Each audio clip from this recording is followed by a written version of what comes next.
ഇഷ്കോൺ എന്ന ആഗോള കൃഷ്ണ പ്രസ്ഥാനത്തിന്റെ ബംഗ്ലാദേശിലെ ഏറ്റവും പ്രധാനപ്പെട്ട സന്യാസിമാരിൽ ഒരാളായ സ്വാമി ചിന്മയദാസിനെ കഴിഞ്ഞ ഏതാനും ദിവസമായി ജയിലിൽ അടച്ചിരിക്കുന്നത്. ബംഗ്ലാദേശ് ദേശീയ പതാക അപമാനിച്ചു എന്ന ആരോപണമുണ്ടെങ്കിലും ഒരു തെളിവും ഇതുവരെ പുറത്തു വന്നിട്ടില്ല. ഇവിടെ ദേശീയ പതാകയുടെ മുമ്പിൽ തല ഉയർത്താൻ മനസ്സില്ല എന്ന് പറയുന്നവരാണ് ഈ ജമാഅത്ത് ഇസ്ലാമിക്കാർ എന്നോർക്കണം. ഇന്നലെ സ്വാമി ചിന്മയദാസിന്റെ ജാമ്യാപേക്ഷ പരിഗണിച്ചപ്പോൾ സ്വാമിക്ക് വേണ്ടി അഭിഭാഷകരാരും കോടതിയിൽ ഹാജരായില്ല. ഹിന്ദുക്കൾക്ക് വേണ്ടി നിലകൊള്ളുന്ന അഭിഭാഷകരെയൊക്കെ മറ്റ് അഭിഭാഷകർ പിന്തിരിപ്പിക്കുന്നു മാത്രമല്ല ചിലരൊക്കെ കൊല്ലപ്പെടുകയും ചെയ്യുന്നു. ജീവനിൽ ഭീഷണിയുള്ളതുകൊണ്ട് ആർക്കും ഒരു അഭിഭാഷകനെ പോലും കൊണ്ടുവരാൻ കഴിയില്ല. അതുകൊണ്ട് കേസ് ജനുവരി 2 വെച്ചു. അതായത് അകാരണമായി സ്വാമി ചിന്മയദാസ് ഇനി 1 മാസം കൂടി ജയിലിൽ കിടക്കണം. ഇതാണ് ബംഗ്ലാദേശിലെ ഓരോ ഹിന്ദുവിന്റെയും അവസ്ഥ. അവന്റെ വിശ്വാസം അവന് ശാപമായിരിക്കുന്നു. അവനെ രക്ഷിക്കാൻ ആരുമില്ല.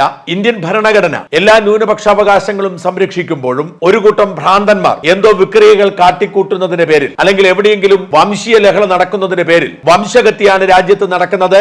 RSSും സംഘപരിവാരും മുസ്ലിം സമൂഹത്തെ ഇല്ലാതാക്കുന്നു എന്നൊക്കെ പറഞ്ഞ് വിലപിക്കുന്നവർ, അടുപ്പൂട്ടി ചർച്ച നടത്തുന്നവർ ഒക്കെ ബോധപൂർവം വിസ്മരിക്കുകയാണ് ബംഗ്ലാദേശിലെ ഈ ഭീകരമായ മനുഷ്യക്കുരുതി.